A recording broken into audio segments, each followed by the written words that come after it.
Question number 22. The Central Drug Laboratory is situated at. जो central drug laboratory है वो कहाँ सिचुएटेड है?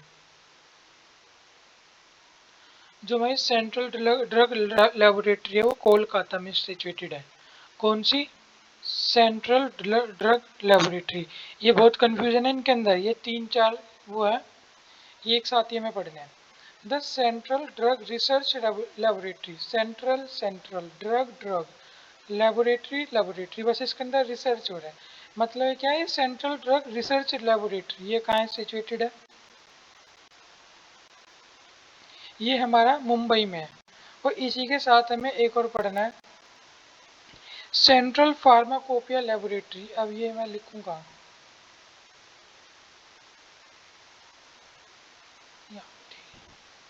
मैं लिख देता हूँ, सेंट्रल फार्माकोपिया,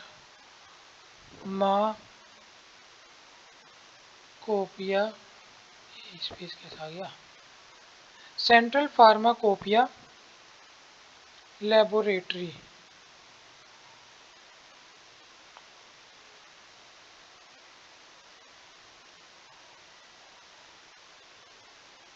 ये कहाँ है? गाजियाबाद में। इसे छोटा हो गया।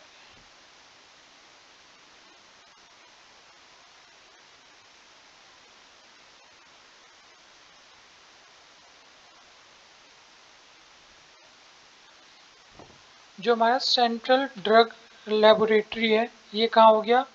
कोलकाता में। जो सेंट्रल फार्माकोपिया लेबोरेटरी है ये कहाँ है? गाजियाबाद में। और जो हमारा सेंट्रल ड्रग रिसर्च लेबोरेटरी है ये कहाँ हो गया? हमारा मुंबई में। अब वैसे तो हमें सब कुछ अच्छे से ही पढ़ना चाहिए, लेकिन ये एक जैसे कंफ्यूजन है तो हम इनका क्या कर सकते हैं, एक हम इनका वो बना सकते हैं, इनका याद करने का कोई ट्रिक या राइम बना सकते हैं। तो ये राइम इस तरह सोच सकते हैं हम, बाकी कोई इसमें इससे अच्छा भी सोच सकता है और बेकार भी। जो हमें देखो, central drug laboratory, central drug laboratory, और ये क्या है? Central pharmacopoeia laboratory. Central laboratory तो सब में सेम है, और एक क्या है? सेंट्रल ड्रग, यहाँ भी सेंट्रल फार्माकोपिया लेबोरेटरी। हम ये देख सकते हैं इसके अंदर फार्माकोपिया है, तो जो पी है, पी का रिलेशन किससे है हमारा? पी जी से।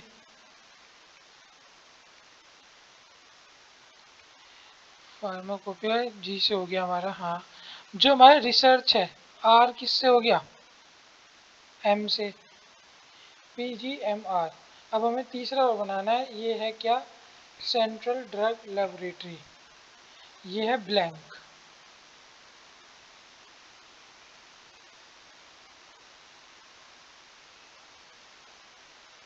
ब्लैंक के से।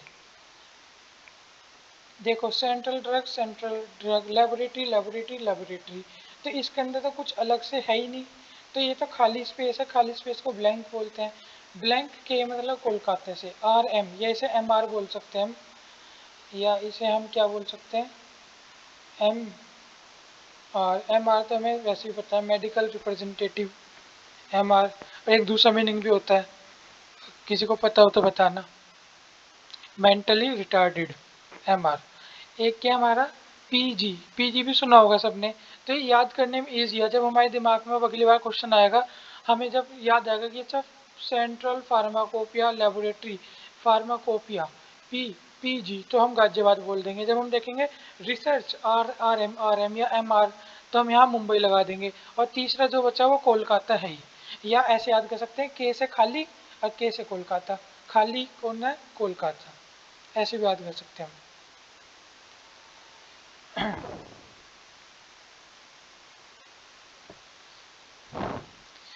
नेक्स्ट क्वेश्चन, इसमें 4 मिनट लग गए। Which one of these is prohibited to be imported? इनके अंदर से कौन सा ऐसा है जिसे इंपोर्ट करना क्या है? प्रोहिबिटेड का मतलब है कि सरकार ने मना कर रखा है, बैन या मना कर रखा है, या अगर ये लाना भी है तो पूछ के लाना पड़ेगा। तो अगर हम देखें, टॉयलेट प्रिपरेशन, हार्पिक लाने के लिए सरकार की जरूरत तो नहीं है हमें, इंपोर्ट करने के लिए, ये नहीं हो सकता। वेटरनरी ड्रग, अगर किसी की भैंस बीमार होगी तो उसे दिखाने के लिए या उसकी ड्रग लाने के लिए या इंपोर्ट करने के लिए, या कोई कंपनी है वो भैंसों की दवाई इंपोर्ट करती है किसी विदेश से भी, तो उसमें सरकार से क्या पूछना, उससे बस बताएगी हमें वेटरनरी दवाई लेनी है। और वो तो सरकार, जो सरकार है इस पे नज़र तो रखती है, स्पेशल परमिशन नहीं चाहिए इसकी, तो ये भी नहीं हो सकता। शेड्यूल C1 ड्रग में भी ऐसी हमें कोई आपत्ति नहीं है, हम चाहे सरकार हमारे जो ट्रांजेक्शन है उस पर नज़र तो रखती है, अगर हम कोई इलीगल काम करें तो सरकार हमें रोक सकती है, लेकिन ड्रग तो ड्रग है, चाहे शेड्यूल C1 की हो चाहे कोई सी भी हो, इसमें भी हमें सरकार मना नहीं कर सकती। एक चीज़ हमें पता होना चाहिए, शेड्यूल C1 जो ये शेड्यूल है ना, हमें सारे याद होने चाहिए। मैं इस पर एक अलग से वीडियो भी डालूंगा सारे शेड्यूल की, और इन्हें याद करने की, जो कुछ मैंने अपनी तरफ से कुछ बना रखा होगा, एक दो चीज़ हम यहाँ पढ़ते पढ़ते सीख लेंगे, और नॉर्मली हमें एक बार पता लग जाएगी, एक दो आप अपना आप बना लोगे या हम मिल के बना लेंगे। हम इसकी एक वीडियो लाएंगे स्पेशल शेड्यूल की। फिलहाल हम C1 की बात कर लेते हैं। C1 की बात, C1 कौन सी ड्रग होती है, तो ये होती है list of any special product, मतलब जिनके इंपोर्ट में और मैन्युफैक्चरिंग में, सेल में गवर्नमेंट की स्पेशल परमिशन चाहिए, वो वाली होती है। मतलब list of special product which government, which sale, transport, import are govern by government. इसी तरह सी, अगर C1 तो ये हो गई, और सी क्या है, list of biological product and special product, जिनकी हमारी इंपोर्ट है और हमारा सेल है, और उनकी बाकी जो भी वो करते हैं, हम इसमें सेल करते हैं, इंपोर्ट करते हैं, डिस्ट्रीब्यूट करते हैं या मैन्युफैक्चर करते हैं, इनके लिए गवर्नमेंट की स्पेशल परमिशन चाहिए होती है। Schedule P is related to, जो शेड्यूल पी है ये किससे रिलेटेड है, शेड्यूल पी हमारा life period of drug, life period of drug, इससे ऊपर वाले का आंसर है मिस ब्रांडेड ड्रग। अब हम कोई जानबूझ के गलत ड्रग, मतलब कोई मेडिसिन है, पैरासीटामोल है, अब पैरासीटामोल नाम से ही कोई हार्ट अटैक की गोली दे दे, नाम उसका भी वो पैरासीटामोल ही रख दे मिस ब्रांड करके, ऐसी ड्रग का इंपोर्ट को क्या है, प्रोहिबिटेड है। जो एक बार ड्रग रजिस्टर्ड हो गई या और भी किसी भी तरह से मिस ब्रांडेड ड्रग है जो उसका इंपोर्ट वगैरह सब कुछ क्या है, प्रोहिबिटेड है, मतलब सरकार ने रोक लगा रखी है इस पे, ऐसा करना लीगल नहीं है। शेड्यूल पी का मतलब क्या होता है, लाइफ पीरियड या life span of a drug. Life span शायद सब समझते होंगे, लाइफ पीरियड भी सबको पता होगा क्या होता है।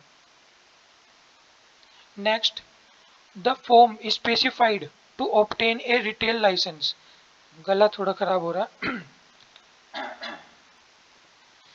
The form specified to obtain a retail license to sell the schedule C and C1 drug, अगर हमें शेड्यूल सी और C1 ड्रग बेचनी है तो इसके लिए कौन सा फॉर्म है जो स्पेसिफाई कर रखा है गवर्नमेंट ने, ये कौन सा होता है, हमारा फॉर्म 20 होता है। और हमें दोबारा एक बार C और C1 आ गया, हम जैसे जितनी भी बार जैसे ही शेड्यूल का नाम आएगा हम इसके बारे में पढ़ेंगे तो कुछ दवाई ऐसी होंगी जो हमें वैसी याद हो जाएंगी। जैसे हल्का सा आइडिया किसी को लग गया होगा, C1 क्या है, list of biological product and special product was import, manufacture, transport and distribution are, या distribution are govern by special provision under government, मतलब गवर्नमेंट के स्पेशल प्रोविजन के अंदर इन दवाइयों की खरीद फरोख और इनकी निर्माण कार्य और इनका वितरण, मतलब इनका बेचना, खरीदना बेचना, और जो भी काम करते हैं हम इसमें खरीदते हैं, बेचते हैं, बांटते हैं, ये सब क्या है, सी में आती है, कौन सी, बायोलॉजिकल एंड स्पेशल। और C1 में खाली स्पेशल प्रोडक्ट्स, इसके अंदर हमारे इंस्ट्रूमेंट भी आ सकते हैं, ये किसके अंदर आ जाएंगे, C1 में, स्पेशल प्रोडक्ट एंड इंस्ट्रूमेंट, और इसके अंदर biological product and other special product, यही इनका हल्का सा अंतर है, स्पेशल स्पेशल दोनों में है। इसके अंदर तो मेनली ड्रग्स से हम डील करते हैं, और इसके अंदर हम डील किससे करते हैं, ज़्यादातर इंस्ट्रूमेंट से, और कुछ प्रोडक्ट भी आते हैं इसके अंदर, ऐसी बात नहीं है। मेरे ख्याल से सबको याद हो गया होगा C और C1 तो, फिर आ गया C1 ने खून पी लिया। Example of schedule C drug is, जो शेड्यूल C ड्रग है इसके एग्जाम्पल क्या क्या है, हमने कहा स्पेशल। अब हमारे जो स्पेशल है जो हमारी स्पेशल है वो क्या है, पेनिसिलिन कोई स्पेशल ड्रग नहीं है, बेंजाइल पेनिसिलिन, ये भी कोई स्पेशल ड्रग नहीं है। नन ऑफ दिस, ये भी नहीं है। सीरम, ये भी कोई स्पेशल नहीं है, लेकिन ये सेमी स्पेशल ड्रग है। कुछ प्रकार के सीरम है जो शेड्यूल सी में आते हैं। ये लेकिन हम इसे सी1 में, सी कैटेगरी में नहीं रखते। जो सीरम है ना, स्पेशल उनके ड्रग का नाम और उसके आगे सीरम लिखा रहता है, वो सी में आते हैं। प्लेन सीरम को हम सी में नहीं रखते, तो हम इसे भी नहीं मानेंगे। तो अब हमें ये है कि अब ये नहीं है तो शेड्यूल सी की एक दो ड्रग का नाम तो पता होना चाहिए भी है क्या, या किस तरह की दवाई आती है। तो जो जैसे वैक्सीन है, जो वैक्सीन है, मान लो भारत के अंदर स्पुतनिक वैक्सीन आई बाहर से, तो ऐसा थोड़ी ना कि हमने सीधा रशिया में फोन मिलाया, वहाँ के किसी मैन्युफैक्चरर से कहा कि स्पुतनिक वैक्सीन भेज दे, और तुम्हारा हॉस्पिटल है कोई डैश हॉस्पिटल, उसमें लाए और लाके सब लोगों को लगा दी। नहीं, इसके लिए हमें स्पेशल सरकार से परमिशन लेनी पड़ती है। और इसकी जो डिस्ट्रीब्यूशन है, इस सब के ऊपर जो नियंत्रण है किसका होगा, सरकार का होगा। वैक्सीन है, एक दो और नाम पता लग जाए। बहुत सारे टॉक्सिन्स होते हैं। टॉक्सिन मारने के काम या खाली जहर के काम नहीं आते। टॉक्सिन बहुत सारी मेडिसिन में भी यूज होते हैं, जैसे कैंसर वगैरह में भी बहुत सारे टॉक्सिन यूज होते हैं। टॉक्सिन भी और एंटी टॉक्सिन भी।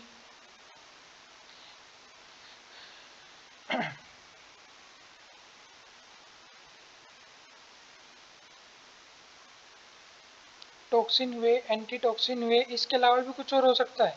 वैक्सीन है, टॉक्सिन है, एंटी टॉक्सिन है, और भी हाँ होंगे और भी, जैसे एंटीजन हो गए। ये सब क्या है, ये हमारे शेड्यूल सी के आने वाले ड्रग है। अगर हम इन्हें ध्यान से देखें, अगर ये इस पे सरकार अपना नियंत्रण ना रखे और ओपन मार्केट इनकी कर दे, ये ऐसी ड्रग है अगर किसी इंसान को दे दी और गलत मात्रा में या गलत फ्रैक्चर हुई है, गलत डोज में दे दी, विदाउट प्रॉपर नॉलेज दे दी, दिख ही नहीं रहा इससे है, विदाउट प्रॉपर नॉलेज दे दी, तो किसी भी इंसान की डेथ हो सकती है गलत वैक्सीन से। टॉक्सिन से भी हो जाएगी, एंटी टॉक्सिन से भी उसकी आधी जो बॉडी की फंक्शनिंग है वो डिस्टर्ब हो सकती है, और एंटीजन तो जान ले ही सकता है। तो ये वो ड्रग है, या सिंपली हम अपने दिमाग में ये बिठा सकते हैं, शेड्यूल सी वो ड्रग होती है जो जो अगर सरकार नियंत्रण ना रखे तो इनके गलत यूज से इंसान की डेथ हो सकती है, और जल्दी डेथ हो सकती है। ऐसा नहीं कि आज लिया 3 साल बाद डेथ हो रही है, गलत वैक्सीन से डेथ बहुत मतलब जो मृत्यु है बहुत जल्दी हो सकती है। अगला, drug which are used only under the supervision of registered medical practitioner, मतलब डॉक्टर। आरएमपी का मतलब क्या होता है, रजिस्टर्ड मेडिकल प्रैक्टिशनर मतलब doctor. Are dealt in schedule, ये कह रहा है उन ड्रग का नाम बताओ जिनका जो यूज है वो एक डॉक्टर के निगरानी में, डॉक्टर की सुपरविजन में ही होता है। ये क्या है, शेड्यूल जी। हम इसे ऐसे याद कर सकते हैं, जो हमारे जो लोग हैं वो डॉक्टर जी बोलते हैं, डॉक्टर साहब बोलते हैं, लेकिन उन्हें तो नहीं, ये वाला काम नहीं करेगा। अब आप अपने दिमाग में ऐसे बिठा ले डॉक्टर जी, जैसे सर जी, सर जी, पार्ले जी, इसी तरह डॉक्टर जी। जो डॉक्टर के अंडर में आएगी वो कौन सी होगी, डॉक्टर जी, मतलब जी शेड्यूल की ड्रग। अगला, बारबिचुरेट। अब तो बारबिचुरेट सबको पता ही लग गया होगा क्या ड्रग है। बारबिचुरेट है, ये किससे बिलोंग करती है, ये भैया दिमाग वगैरह की जितनी भी ड्रग है शेड्यूल एक्स में आती है। ये खतरनाक होती है, बिना प्रिस्क्रिप्शन से, सॉरी बिना प्रिस्क्रिप्शन के इन्हें नहीं दे सकते। The license for the manufacture of drug are issue by, जो लाइसेंस है ड्रग मैन्युफैक्चरिंग का, वो कौन इशू करता है, ये करता है हमारा स्टेट ड्रग कंट्रोलर। किसी को ये हो सकता है स्टेट क्यों करता है, सबसे बड़ी जो संस्था है वो तो या तो पीसीआई होगी, या सेंट्रल ड्रग कंट्रोलर होगी, या ड्रग कंट्रोलर ऑफ इंडिया होगी। तो हम सीधा सा कर सकते हैं, मैन्युफैक्चर बहुत सारे हैं। अब मैन्युफैक्चर की जो लाइसेंस है ये इशू भी होते हैं, रिन्यू भी होते हैं बार बार। तो इनके लिए हम सीधा स्टेट सेंट्रल में जाएं, ये ठीक नहीं होगा। हम ऐसे एग्जांपल दे सकते हैं, अगर अगर हमारा इस वो अकाउंट है ये एसबीआई में, और हम रहते हैं किसी भी स्टेट में, मान लो दिल्ली मान लेते हैं। अगर हम किसी स्टेट दिल्ली में रहते हैं, हमने एसबीआई में अकाउंट खुलवा रखा था, अब हमारा एसबीआई की जो हेड है वो मुंबई में है, इसकी जो मुख्य ब्रांच है बॉम्बे मुंबई में है।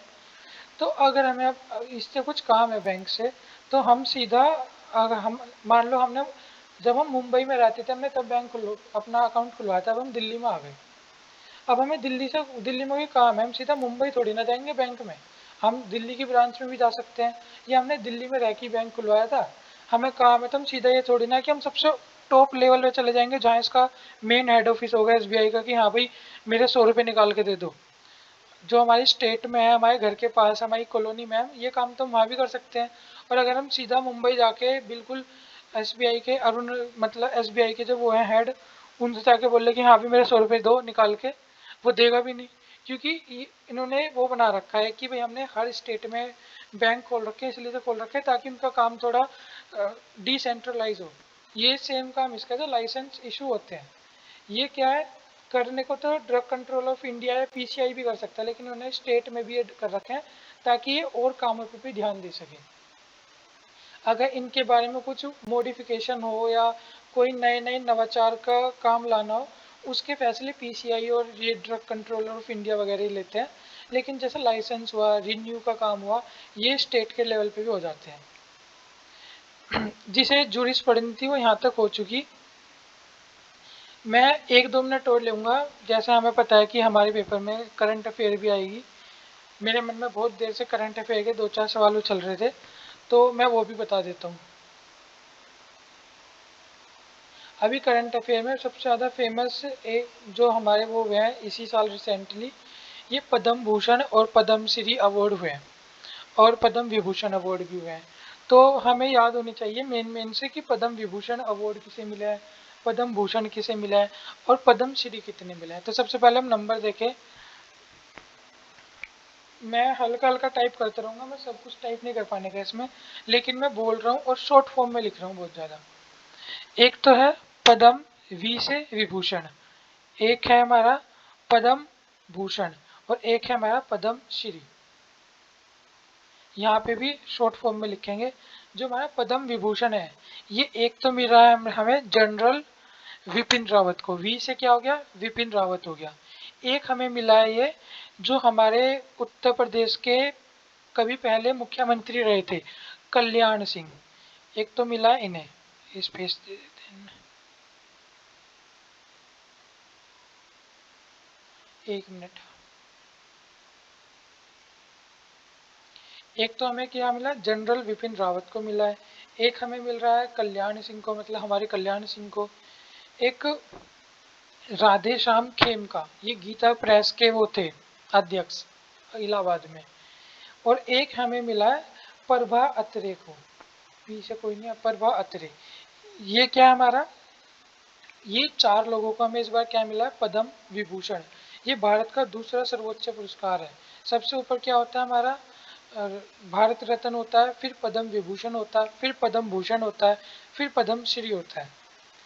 इसी तरह अगर हम पद्म भूषण की बात करें, पद्म भूषण बहुत लोगों को मिला है, लेकिन अगर हम कुछ मेन मेन लोगों की बात करें पद्म भूषण में, तो जैसे हमारे वो सुंदर पिचाई है, सत्या नडेला है, इन्हें मिला है।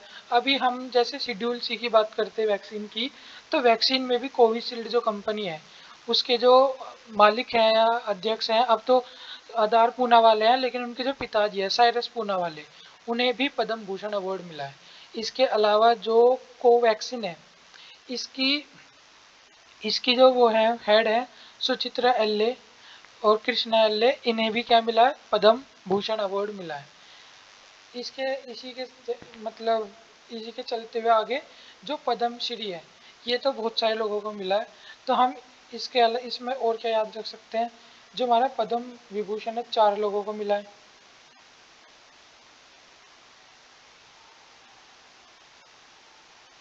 टूरिस्ट की क्लास खत्म हो चुकी है, मैं वैसे ही बता रहा हूँ दो चार नाम। ये कितनों को मिला है, ये मिला है 21 लोगों को। दो चार के नाम हमें याद किए जो हमें इम्पोर्टेंट लगे अपने इससे भी। और जो पद्म श्री है ये कितनों को मिला है, 107 लोगों को। ये कितने हो गए, 4, 21 और 7, ये टोटल लोग हैं जिन्हें इस बार क्या मिला है, पद्म मतलब पद्म अवार्ड मिला है, जिसके अंदर विभूषण, भूषण और पद्मश्री ये सब है। 4 को, सॉरी ये 17 को मिला है।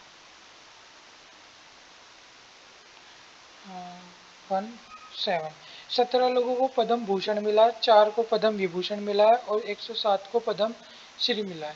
इसी तरह मेजर ध्यानचंद अवार्ड भी है, मिला बहुत लोगों का है, लेकिन हमें याद रखना है जो ओलंपिक के, तो क्या बोलते हैं उसे, एक तो ओलंपिक हो गया, एक पैरा ओलंपिक है। 5 लोग तो पैरा ओलंपिक के और 5 लोग ही ओलंपिक के, और 2 लोग, एक हमारा क्रिकेटर और एक हमारा फुटबॉलर। ये 5 5 10 दो 12 लोगों को क्या मिला, ये क्या बोलते हैं मेजर ध्यानचंद अवार्ड मिला है। इसका नाम 2021 में चेंज होके, पहले राजीव गांधी पुरस्कार था, इसका नाम चेंज होके मेजर ध्यानचंद पुरस्कार हो गया है। अगर हम इनके नाम रिकॉल करने की कोशिश करें, अब मैं बस वैसे ही 2 4 मिनट ये करंट अफेयर पढ़ा रहा हूँ, जूरिस की क्लास हो चुकी है। जो क्या नाम, कहाँ थे हम, क्या टॉपिक चल रहा है, मेजर ध्यानचंद अवार्ड। जो मेजर ध्यानचंद अवार्ड है, ये अगर हम हल्का सा रिकॉल करने की कोशिश करें, जो पैरा ओलंपिक में जितने भी गोल्ड मेडल वाले थे उन सबको मिला है। जैसे अवनी लेखरा, सुमित अंतिल और कृष्णा नागर, प्रमोद भगत और मनीष नरवाल, इन सबको मिला है। अगर हम इनके थोड़े बहुत खेल भी याद करने की कोशिश करें, जो प्रमोद भगत और प्रमोद भगत और कृष्णा नागर है, इन्हें बैडमिंटन में मिला है। अवनी लेखरा को शूटिंग में मिला है, सुमित अंतिल को भाला फेंक में मिला है, जेवलिन थ्रो में, और हमारा एक और बचा मनीष नरवाल, इन्हें भी किस में मिला है, शूटिंग के अंदर मिला है। इसी तरह अगर हम ओलंपिक के अंदर देखें, एक तो नीरज चोपड़ा को मिला है, एक लवलीना बोरगोहेंस को मिला है, एक मनप्रीत सिंह को मिला है, एक पी आर श्रीजेश को मिला है, और एक मिला है बजरंग पूनिया को, तो पहले मिल चुका, रवि दहिया को मिला है। ये 5 लोग ओलंपिक के हो गए और 5 लोग पैरा ओलंपिक के हो गए। एक हमारा जो फुटबॉलर है ये है सुनील छेत्री, और एक हमारी जो क्रिकेटर है वो है मिताली राज। बस आज की क्लास यहाँ तक ही रखते हैं, 22 मिनट की हो गई। किसी का कोई भी सुझाव देना हो तो आप मुझे दे सकते हैं। बाकी ये क्लास पेपर तक, अब इसकी जो क्लास की जो नंबर है बढ़ते रहेंगे पेपर तक। मैं कोशिश करूँगा आधे घंटे तक की ही वीडियो डालूँ, इससे लंबी ना हो, और ज़्यादा वीडियो के नंबर हो, और ज़्यादा से ज़्यादा हम प्रैक्टिस कर ले। पेपर से पहले हम बहुत सारे क्वेश्चंस की प्रैक्टिस कर ले, और जितने भी क्वेश्चन बन सकते हैं, पॉसिबल हैं, वो सारे क्वेश्चन हम करेंगे, ताकि जब पेपर में क्वेश्चन आए तो हमें याद आ जाए, हाँ ये क्वेश्चन हमारा पड़ा हुआ है और इसका आंसर ये होगा, या हम उसकी एक्सप्लेनेशन भी कर रहे हैं। ये ऑप्शन नहीं, दूसरा ऑप्शन आ जाए तो हम एक्सप्लेनेशन हमें पता होगी तो हम उस हिसाब से उसे टेकल कर सकते हैं। आज की क्लास खत्म। किसी को कोई, थैंक यू सो मच।